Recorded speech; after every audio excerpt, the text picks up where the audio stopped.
strikeouts through the inning as he'll get the third to remain. 0 runs for the Braves.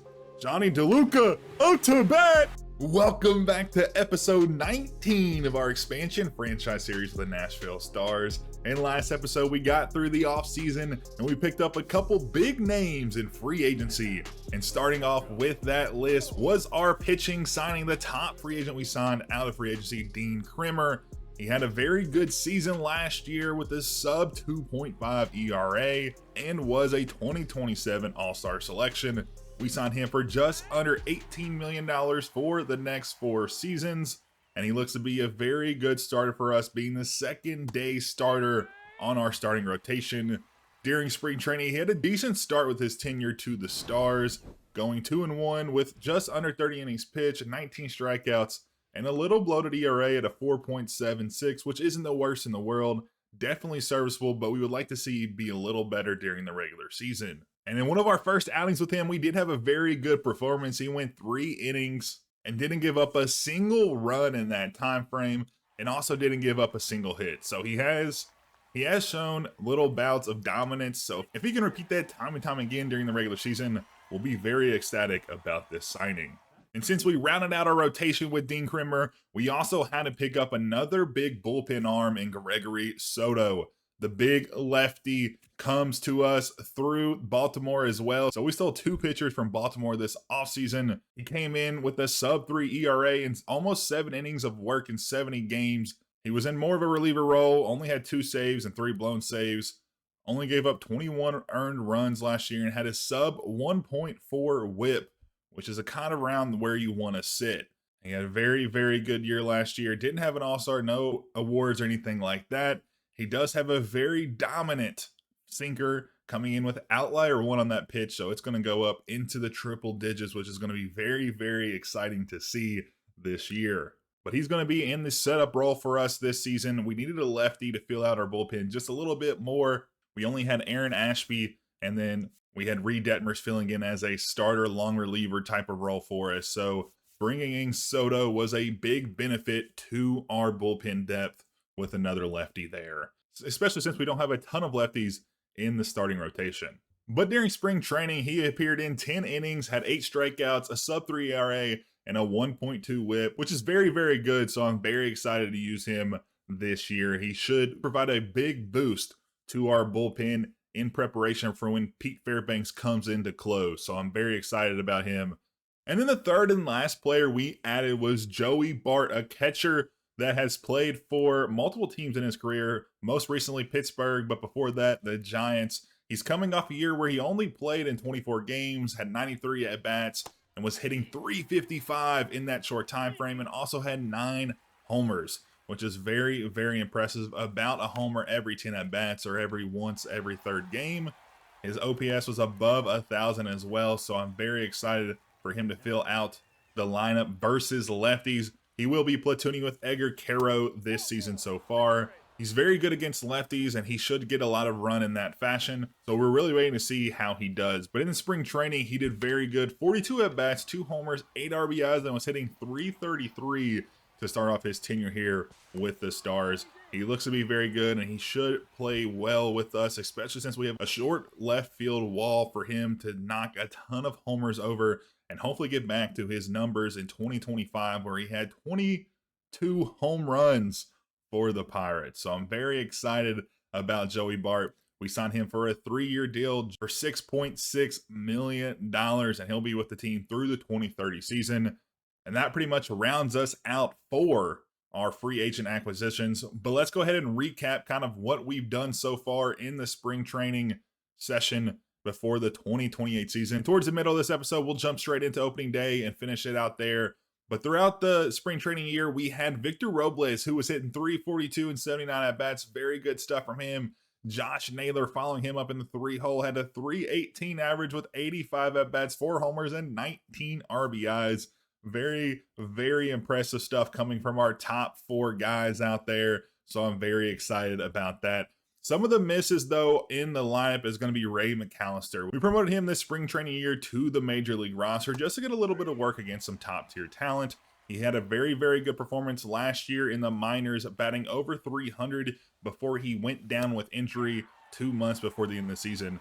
He also put on 8 pounds of muscle and was able to drive his power numbers up a lot. So that's very good to see as well. So he'll be a little bit better in the power department this coming year. I'm not exactly sure he will make the opening day roster just because his average was so low and he really didn't hit for much power this preseason. Another one of the younger guys that we brought up for spring training was Johnny Dale, our most recent round 1 draft pick this last draft, and he looks to be an absolute dog. He has very good stats against lefties, serviceable stats against righties, and that clutch at 78 is very, very impressive. We would love to see him drop a few pounds. He's 212 at 5'11". Hopefully that'll drive his speed up and maybe increase his fielding as well. He needs to work on his fielding if he's going to be an everyday right fielder, especially in Music City Ballpark, where that right field fence is 370 deep, the longest right field fence in all of the majors.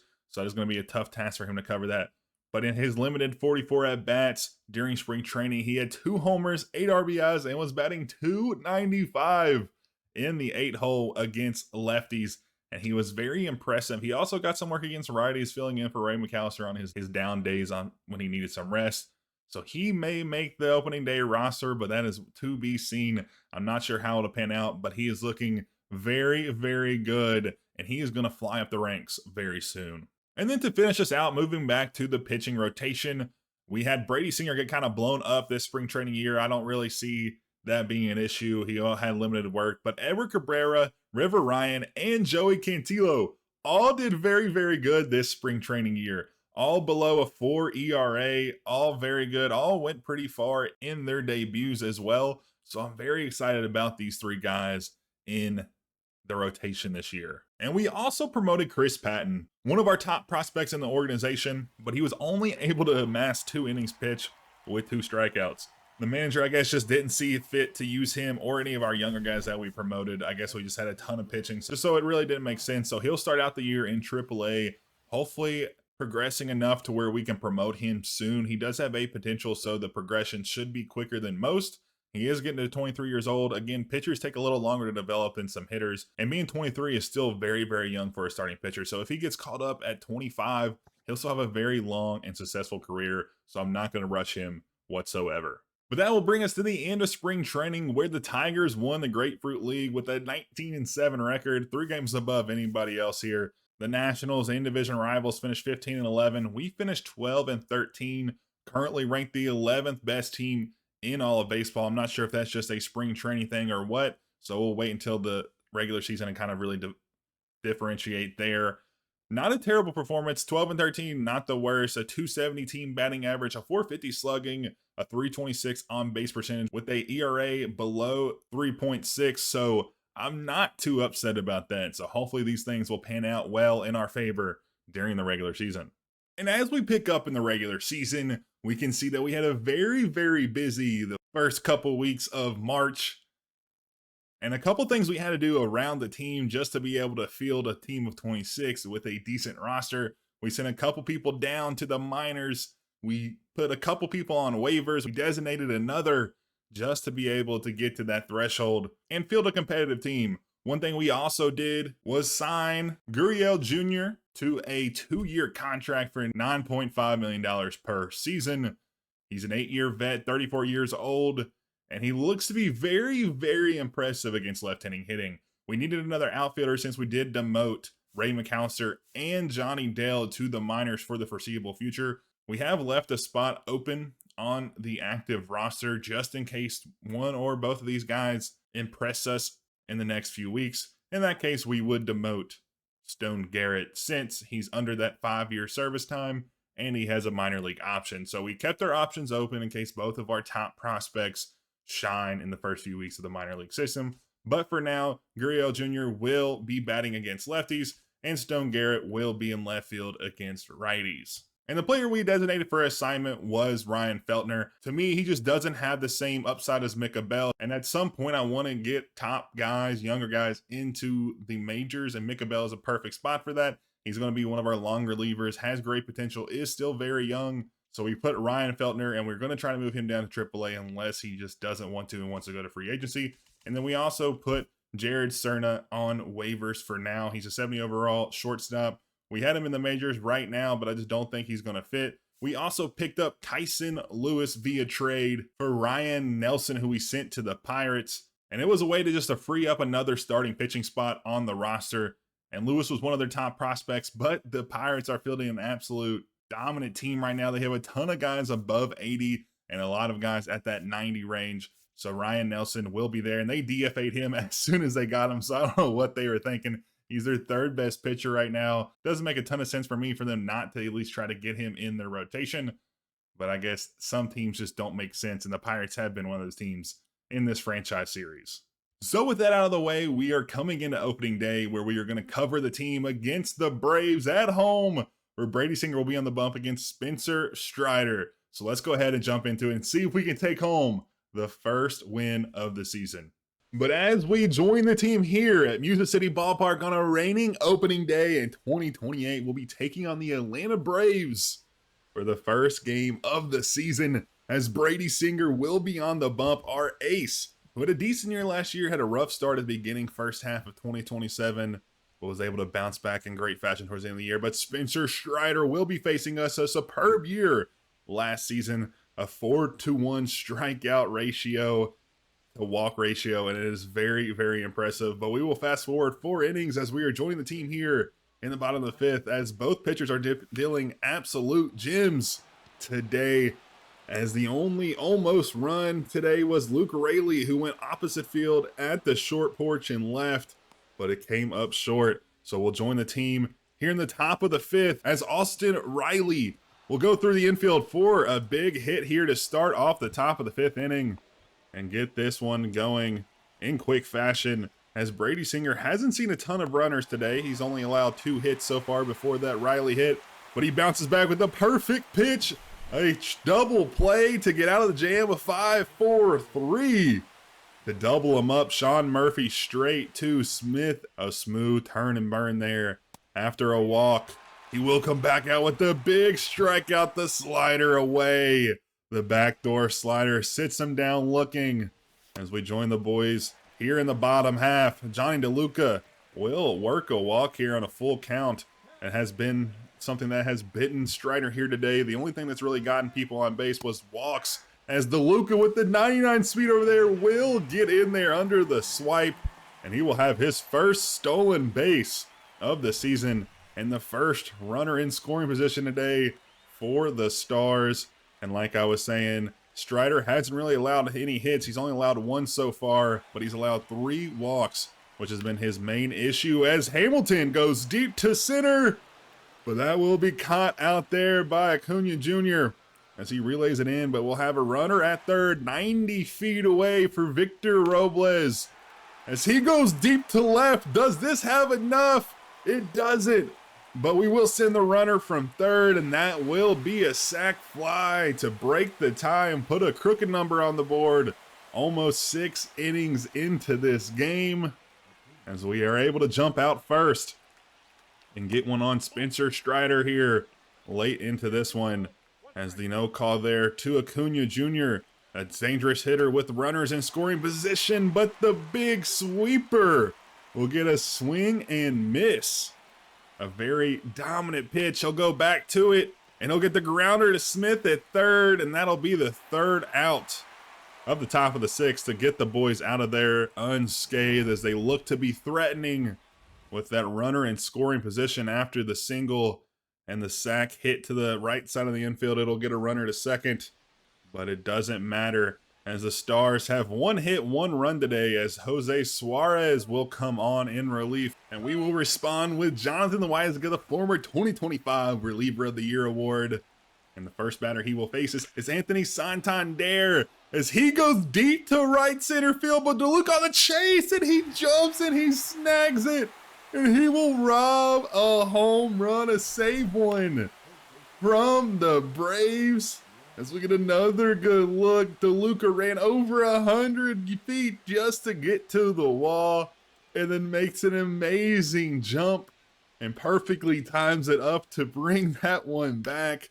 And you can see the distance he covered here in this bird eyes view of the play, as he saves and an absolute web-gin moment as the Weisiger responds with a big strikeout on Austin Riley to get 2 outs through the inning, as he'll get the third to remain 0 runs for the Braves. Johnny DeLuca up to bat, deep to left, and that one is gone. The no-doubter over the short porch. It doesn't matter. Goes 388, 100 miles per hour off the bat. And that'll be the first run Jose Suarez has given up today after he went through our center of our lineup unscathed. But he gets jumped on in his second inning of work by the back half of the lineup. And he will be pulled in relief for Dylan Lee, who looked to have a good season last year. Hopefully we can keep things churning here. Edgar Caro up to bat, and the youngster goes into the gap in left field, and that'll be a double for him. No time for relay, a stand-up double for the young catcher, 96 off the bat. And he seems to be coming around early on in this season. Victor Robles will drop one right in front of the center fielder. Some confusion on the base bats, but Caro will get to third base as Stone Garrett comes up 1 for 3 already today. He'll take that four-seamer well below in the dirt. Can he do it again and get a second hit of the day? Driving a run only 90 feet away, and he'll get one through the infield. A perfect hit straight up the middle, right back at the pitcher. 104 off the bat. That will give us our third run of the day as the manager comes out in relief of the Weisiger, who had a decent outing but has kind of gotten blown up in his second inning of work, has allowed 2 runners. So we'll look for Pete Fairbanks to get a 4-out save after he had a decent season last year. Very good, 30-plus saves last season. And he will come on and blow this momentum up as he strikes out his first batter with a slider. As we will also see Aaron Bummer, the former star who didn't play at all last season, here for the in-division rival, as Johnny DeLuca will have another hack at it. He won't respond the same way he did last time, and Bummer will get out of the inning. On to the top of the ninth, 3 outs remaining. That'll be a line drive right in front of Luke Raley out there in left field. Santander gets his revenge after getting robbed last at bat, and Riley will go back-to-back with Santander to get a hit today, and that'll be 2 hits for him. 2 on, as Fairbanks doesn't have an out yet, as he will get Murphy to roll on top of this one to Keith, to Naylor, and that is a double play. Couldn't have come at a better time. That'll be 2 outs, 6-4-3 on that one. Hamilton fielded it well and is able to get 2 there. And the last out of the game will come on Biggio at the plate. The circle change down below the knees will get a swing and miss as the boys take a big win home to start this season. Great performances all the way around, in the field, on the mound, in the batter's box. Would love to see you get a couple more hits, but 3 runs, 0 runs given up. You're never going to complain about that. Very, very excited if this spells great things for the rest of the season. And as we get out of that amazing win by the boys at home on opening day, as we look at the box score, you can see one of the biggest names in baseball, Ronald Acuna Jr., went hitless today. That was a big proponent in our win. There was a team shutout, a 3-pitcher shutout today. We absolutely got on top of Jose Suarez when he came in relief, and Dylan Lee both gave them 9 ERAs. But jumping to our team, it wasn't a big hitting showcase, only 6 hits today to go around the whole lineup, but we just got the hits when it mattered. A couple doubles from Smith and Caro, a homer from Johnny DeLuca, RBIs for 3 different guys. So it was just a team effort. I'm very, very excited about this win. And you can take a picture of it now because we are first in the division. Everybody else lost today. We're the only team in the NL East to get a win on opening day. So I am so ecstatic. Hopefully this is the tell for the rest of the season. This puts us over the top and into the playoffs this season. Obviously, it probably won't, but honestly, we're a top 16 team in the league, and we can push up, maybe make a couple trades at the deadline or earlier on in the season. We'll be in prime position make a stab at postseason play for the first time in franchise history. But I appreciate you all tuning in today, guys. I hope you all enjoy. And as always, don't forget to leave a like down below and comment what you all like today, and hit that subscribe button if you aren't subscribed. And if you are, just double check so you never miss a video on the channel. I appreciate y'all once again, and I hope to see you all in episode 20 of our franchise series with the Nashville Stars. I'll catch you all in the next one. And a huge shout out to Chris, our very first premium channel member. Thanks for all your support, man. It's really appreciated.